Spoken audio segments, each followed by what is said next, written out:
Registration for London, Edinburgh, London opens in a few days as of this video going live. I completed the event in 2022, so I thought I'd go through my experiences at that event. My name's Andy, and I'm an ultra cyclist on a quest to be the best I possibly can be. I make videos about ultra training, kit, and adventures with a fresh upload every week. I've got a long road ahead of me, and I want to bring you along for the journey. Welcome to The Road Provides. I'm sure you don't need me to tell you, entering an event that long is a massive commitment. I was in so much pain through that event, and even got in some hot water with the organisers, and it really wasn't necessary. So I hope in a small way I can help you prepare for the event and have the best time possible. If you're already considering entering, then you probably know the vital statistics already. But if you clicked on this out of interest, then I'll explain. Essentially, London, Edinburgh, London is exactly what it sounds like. It's a really long bike ride. It's one of two events that popped to mind for me in the same category: London, Edinburgh, London and Paris, Brest, Paris. Essentially, it's an Audax, which is an organised bike ride. Myself, I'm not an Audaxer, but I have ridden LEL and PBP. LEL is around 1,500 kilometres. You ride from London in England, north to Edinburgh in Scotland, turn around and ride all the way back again. So if you're considering riding that event, then you're potentially staring down the barrel of riding that 1,500 kilometres through some of the UK's most challenging terrain in less than 130 hours. And take it from me, that's a challenge. So my history with LEL goes back to around 2020, 2021 roughly. I was listening to a podcast with Fiona Kolbinger on her win at the TCR, and for her, LEL and PBP were huge parts of her training for ultra racing. The way she explained it, those events were like pillars in the ultra world. So she wanted to tick those off before entering the TCR or anything. And that made a lot of sense to me. It just so happened that as I listened to that, LEL was 1 year away. And because of the way COVID worked out, PBP was the year after as well. Normally they're about 2 years apart from each other. And I got lucky and had 1 year between LEL and PBP. My ability level at that point was not massively high. I was riding double centuries here and there. Endurance, I was pretty comfortable. And I thought, that's going to be an amazing adventure. I think I'm just going to go for it. I had plenty of time to build my mileage up and everything, so it worked out pretty well. As you're about to find out, it didn't go completely smoothly. So I suppose first of all, if you're going to register for this event, you'll find it's quite a straightforward process really. Unlike PBP, Paris, Brest, Paris, you don't need to qualify. There's no qualification whatsoever. Off the bat, that's crazy to me. Anybody can enter this event. It is bonkers. When you register for Paris, Brest, Paris, you've got to complete four Audaxes in the lead up, building the mileage up to show that you're ready for it. But yeah, with LEL, anyone can enter, so just make sure you're prepared. It was quite a long time ago now, so I don't remember what there were in terms of qualification questions, even demonstrating that you've done similar events or that you know how to get yourself out of trouble in challenging situations. It may have been, but I don't remember. But essentially, you pay your money, you take a chance, and off you go. I'm not trying to put anybody off, by the way, but I am saying make sure you're more prepared than I was. So fast forward sometime later, and I'm arriving in London to the start of the event, and man was it exciting. One of the most exciting experiences I've had. First ever time showing up to such a big international event. When I rode the event, we started in a school which was north of central London, pretty much just inside the M25, which is a circular ring road around London. Essentially, it didn't feel like London whatsoever. You can ride there from central London in about 45 minutes to an hour, something like that. That's one of the first things I noticed about 2025. They've moved the start even further away. It's outside of the M25, and essentially, it's kind of like Paris, Brest, Paris. Paris, Brest, Paris isn't even remotely inside Paris, but it's very close. So I would just say, make sure you allow time to explore London. If you're not from here, me personally, I live about 5 hours riding that direction to London. So I know London. But if you're coming from outside of England or from particularly further afield, then allow some time before the event to explore London, because you might be a bit disappointed if you don't. I believe it's been moved to a really good location, and there's even boarding on site to sleep there before the event. Turning up to registration was so cool. There's just hundreds and hundreds of bikes, hundreds and hundreds of people from all over the world in their national colours, representing their different Audax clubs, just littered all over the campus, taking pictures of each other's bikes, chatting. For me at that point, I'd never seen anything like it. So got myself registered, nice and easy, picked up my gilet, brevet card, and a few other bits and pieces, soaked up the atmosphere for a while, got some pretty cool photos, and then went back to my Airbnb to get a good sleep and charge all my devices up and get ready for the start of the event. And this is actually where I had my first big hiccup, I'd say. When I got back to the Airbnb and was going through all of my stuff, looking at the brevet card, I saw lots of areas for stamps. And if you're not familiar with the brevet card, essentially you have to hold onto that card at all costs. Take it to the controls will stamp it, add in the time you arrived. That's how you prove that you stuck to the route. But I noticed a couple of boxes that just said secret control. So now, bear in mind, see it from my perspective, someone who's never ridden an Audax before, I don't have to prove that I've ridden an Audax either. I didn't know what that was. So what I don't want to do is complete the event and then find out I missed a secret control, whatever the hell that is, and I'm disqualified. So I went to the Facebook group, I asked the question, what's that? Never ridden an Audax, someone help me out. And actually what happened is, I wondered if I should talk about this or not. I don't really want to drag anybody through the mud, but you'll know by now if you've watched my channel for a while, I don't sugarcoat stuff.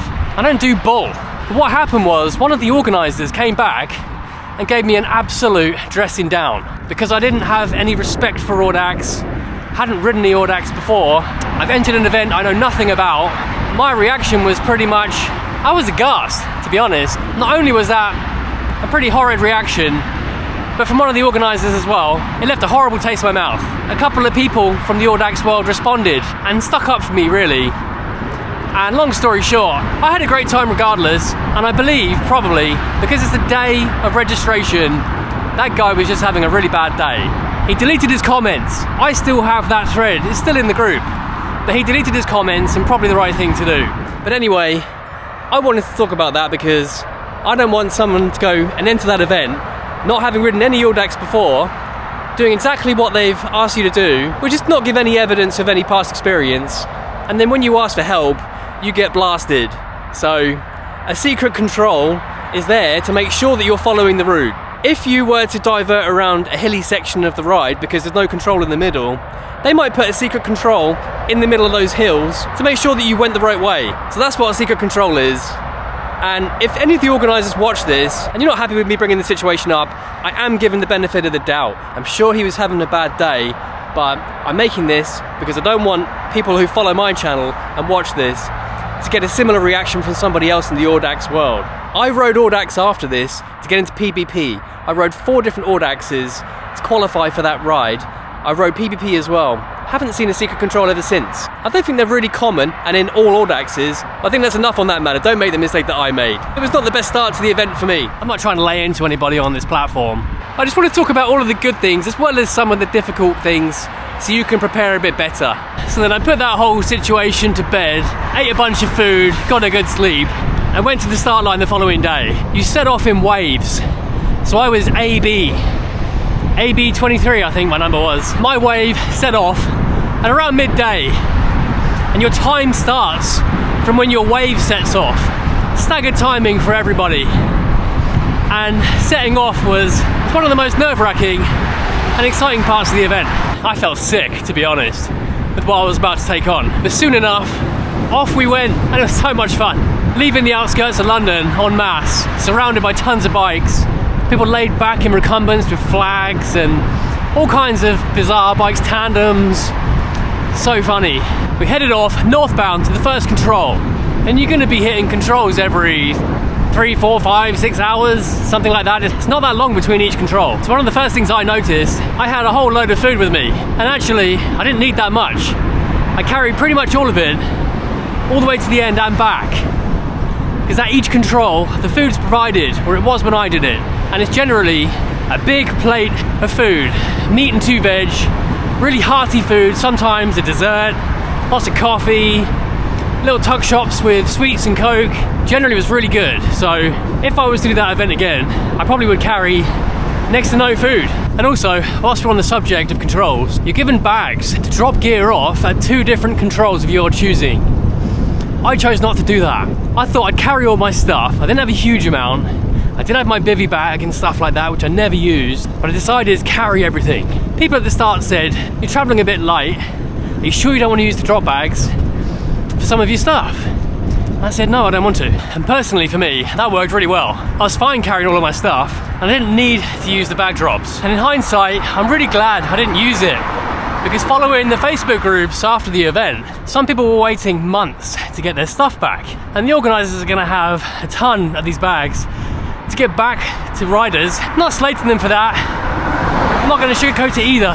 But if you've got stuff in those bags that you need to move on with your life after the event, then you might be waiting a while to get it back. So if you're going to tackle this event, then it probably makes sense to break it down control by control. Every time you leave the safety of a control, you head out into a new part of England or Scotland. And for me, I created a spreadsheet with all of the stats for each section between controls. I felt really clever about that, but it turns out most people have a version of that spreadsheet of their own. And some of the adventures that you have when you're out in some of the most striking, challenging areas of Britain at all kinds of the time of the day. And the route itself is built really well, curated really well. Just be prepared for some really long, really difficult climbs. And this is Britain, so potentially some pretty bad weather. The event's usually in the summertime, but even so, in the North Pennines and some of the mountain ranges, you can still get some very bad weather out there. And I've seen it myself. Lovely weather, but then riding through the North Pennines at 2 a.m. and suddenly the temperature is below freezing. It's crazy. Adds an extra element of planning for that sort of thing. Yeah, it's England, so just beware of the weather. Along the route, there are certain route highlights that are not to be missed. But as you can imagine, you're riding all day and all night. In some cases, you'll hit these areas in the pitch black. That's just the way it is. The Forth Bridge in Scotland towards Edinburgh was a real highlight. I was really lucky to hit that during the day. Turning south and going over the Humber Bridge, that was a route highlight that everybody spoke about. I came through there in the early hours of the morning. It's pretty cool, but I'm sure it's much better during the day. You can't sacrifice several hours of your time cut off just to appreciate the view. Speaking of which, the view from up here is usually pretty amazing, but for some reason the whole Christmas break we've had mist the whole way through. It's pretty cool, but normally you can see all the way across Portsmouth. Not today. I'm only out for a 2-hour recovery ride. Coach Giovanni just gave me 2 hours recovery today. So coming up here to get a bit of a climb in, but it's not that much really. I live down there in Portsmouth. It's completely flat, so I can do loops of the island. I'd rather try and get some elevation in. So back to the route. I would describe the route as pretty spectacular, basically, and that's coming from somebody who's been to a lot of the UK already. The UK can be a strikingly beautiful place. Rugged, challenging, but beautiful. Imagine you're tracing a beeline from London all the way to Edinburgh. That's essentially the route you're going to follow, but the route does deviate into beautiful areas and hilly areas. The year that I rode, there was a lot of chatter in the controls about how difficult this edition was. People weren't very impressed, and actually after the event we received a letter saying that it was the most challenging edition ever. And I expect probably in 2025 they might make it a little bit more achievable. But you're heading up north through the Lincolnshire Fens, really flat and very hot. Your issue there is wind, usually. From there on out, it is anything but flat. Some of the biggest challenges, the North Pennines, very big climbs, the Scottish borders, loads of climbing, and I'm not saying that as a bad thing. It makes for a really amazing route, but you just gotta get your climbing legs ready. There are some aspects of the route overall that stick in my mind. I'll lay them out for you and then you can be a bit more prepared. Everything until the Scottish borders, northbound, I just found fun. Very hilly, very challenging. Just having the time of my life. I essentially rode through the first night and planned to sleep the second night toward the Scottish borders. And as I said, having the time of my life. Maybe an hour from the control I was planning to sleep at, it turned out everyone else had a similar kind of idea, pacing wise. We're aiming for the same place. I stopped to go for a pee at the side of the road and a group went past that must have had about 100 people in it, and that was like a red rag to a bull. I knew that if they beat me to the control, my chances of getting a bed were even lower, because if you get there, the beds are all taken. You got no options other than sleeping on the floor or getting back on your bike and pushing on to the next control. So I ran to my bike, hopped on my bike and caught that group up and they weren't moving too quickly, but I basically, at one point, drifted towards the front, and because they weren't moving too quickly, I just drifted off the front and then went. And I saw that as my opportunity to race to the next control and get a bed. And I went pretty deep, which is a bit of a error. Getting on for halfway through the event, I made it to the control before them, but it turned out all the beds were gone anyway. So they had a gazebo outside. If you're not from the UK, a gazebo is basically a giant tent with some blankets, and it was absolutely freezing. So I managed to get a little bit of sleep there, but not a lot. And I think putting that effort in and getting nothing out of it, that effort is what caused me my injury, I think. Beasted it to the control, slept there for a few hours. As soon as I left that control in the morning, someone said, good luck on the Devil's such and such. But the climb was called the Devil's something, and that's never good. So whilst my legs were stiff from last night's effort, going up that climb, my Achilles started to feel a bit funny. That whole morning going through the Scottish borders was some of the most beautiful riding I've ever seen in my life. So good. And once I got over the climbing in the borders, went down the next route highlight, I'd say, a descent called the Lang Wang. I'll never forget that name, it was so good. One thing I definitely noticed, my hands were pretty battered by this point as well. So my Achilles not great, my hands were not feeling good. Bike fit was a massive issue. If you're planning to ride this event next year, get a bike fit right now. If you haven't had one for a while anyway. But the roads in Scotland aren't built the same way as they are in England. They're built for large logging lorries and they're much more rugged. So while there aren't necessarily huge potholes, the road surface isn't particularly smooth. It's very rugged. The vibration through my hands was brutal. Absolutely brutal. Shortly after that, the next highlight was going over the Forth Bridge. That was absolutely amazing. I think I was following a guy on a tricycle going over that. So good. And then what surprised me, getting past Edinburgh, the control isn't in Edinburgh either. I think from memory when I did it, it was something like an hour or two north of Edinburgh. Again in a school, and when I arrived there, that's when I started to notice my Achilles were going to be a real problem. Once you leave that control, which is a good one from memory, started to head south, the route through Edinburgh is basically free route. So you can explore. A lot of the people in the event have never been to the UK. So they let you free route through Edinburgh, enjoy that, before you head back to London. I was injured and tired, so no thanks. I just got my way through there and started heading south, which is a bit of a shame, but I was not feeling particularly fantastic. So then off we went, southbound, retracing basically pretty similar route to the northbound route, all the way back. We pushed over the Scottish borders, back through the North Pennines, and actually the North Pennines was where I had one of the most mind-bending experiences. I started a climb, I think it was called Chapel Fell, and there were people at the base of the climb clapping, and I was so tired and so injured. Once I got to the base of the climb, there was a guy holding a baby, and the baby sat on a wall clapping his hands. For some reason I just broke down crying. And the whole way up that climb, my eyes were just pouring. Got towards the top, and it was so hard to climb. I had to get out of the saddle, moving at walking pace, the whole while crying. It was the weirdest thing that's ever happened to me. And I spoke to someone at a control, and they said, yeah, that happens to all of us, so felt okay about that. Carried on pushing south towards the Humber Bridge. It was again a route highlight when I got there in the early hours of the morning. By this point, my Achilles were very bad, very swollen, extremely painful, both of them. And this is where the volunteers at the controls really stepped in. If you've never been to an event like this with volunteers, they're like absolute angels. I remember getting to that control and one guy said, come here, took my glasses and cleaned them for me because I couldn't see very well.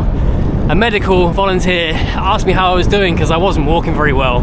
Checked me over, gave me some real confidence that the kind of injury I had, my Achilles isn't going to pop, it's just going to be really painful. Then another rider at the same control came over and he gave me his ibuprofen gel, and he wasn't going to use it by that point. He was pretty confident he'd be okay. So between all of them, I felt like I can do this, I can finish it, it's just going to hurt a lot. So I pretty gingerly set off into the night to try and get this done.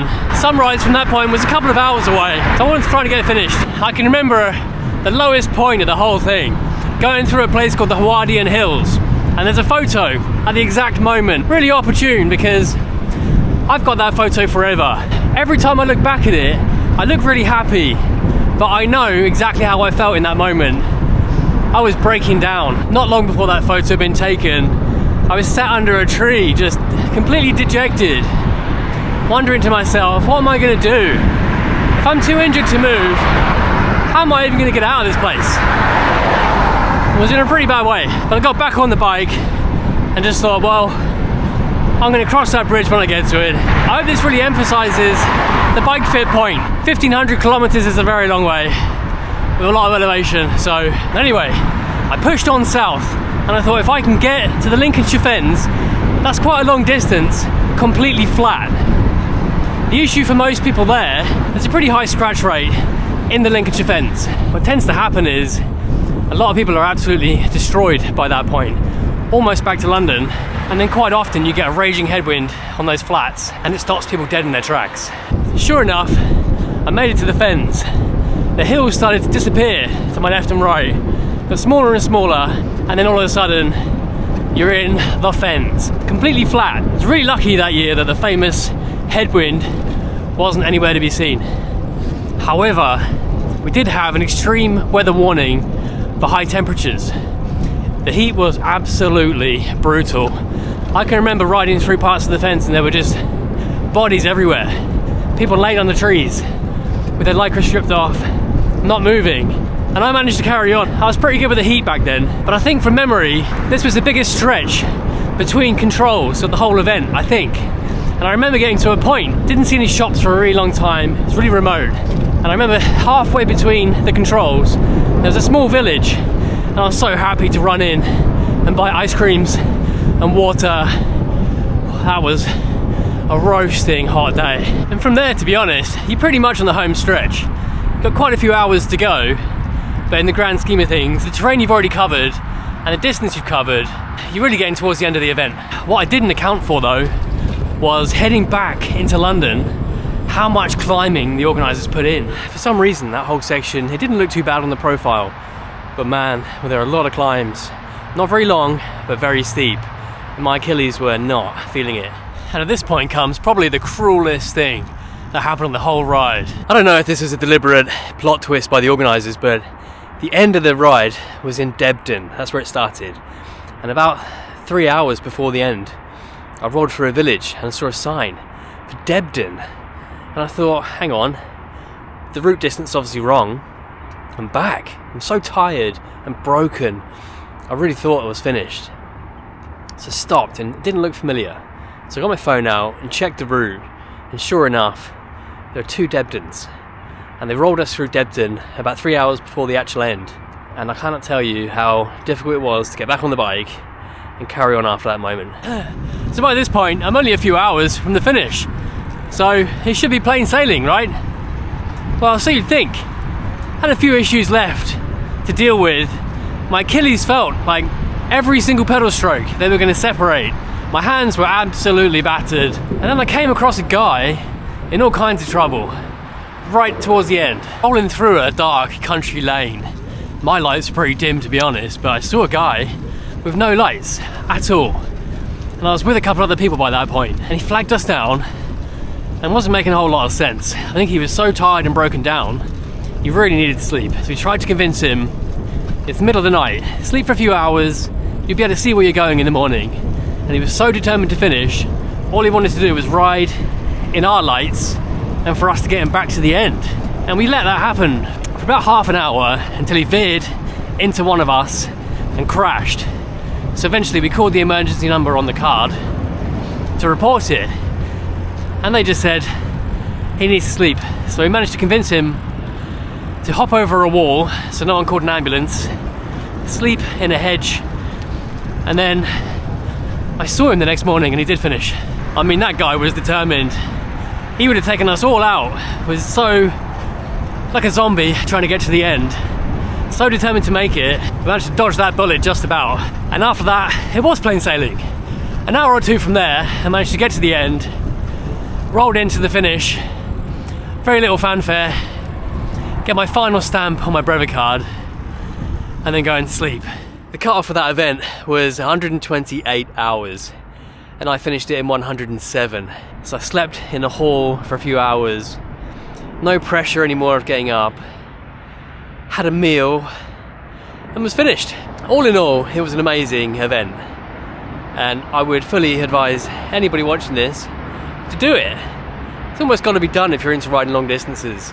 But this was basically typical of my style of video. I'm not going to sugarcoat anything. I'm going to tell you all the details. The guy that bit my head off might not be very happy that I put it out there. I'm not going to name him, but these things happen. It's a stressful event. I don't hold any of those things against people, but I'm not going to hide it from you either. All in all, it was an amazing event. It took me quite a long time to recover from, that's for sure. I ended up getting different aero bars with risers to save my Achilles. My bike fit completely changed after that event, as you can imagine. But that all happened long before I started making YouTube videos, so there's no footage apart from a few bits that I probably interspliced into this. A couple of things that I filmed along the way. If you haven't watched my channel before, then this is not typical of the videos I make, really. This is a bit of a story time with Andy. Hopefully it wasn't too boring to listen to, but if you are interested in entering LEL and getting my perspective, or one person's perspective on how that event went, or tends to go, then I really hope you found this useful, and I hope you still enter it and have an amazing time, and let me know how it went as well. If you did find it useful though, then give the video a like for me, or subscribe for more ultracycling related videos. And I've now got about 10 minutes left of my 2-hour recovery ride. It's through some of the least pleasant parts of the city, so I think I'll end this video here. If you've ridden LEL, or if you rode that year, let me know how it went for you and what you thought of it, if you survived the fens. But either way, look after yourselves, and I'll see you all on the next one. Bye bye.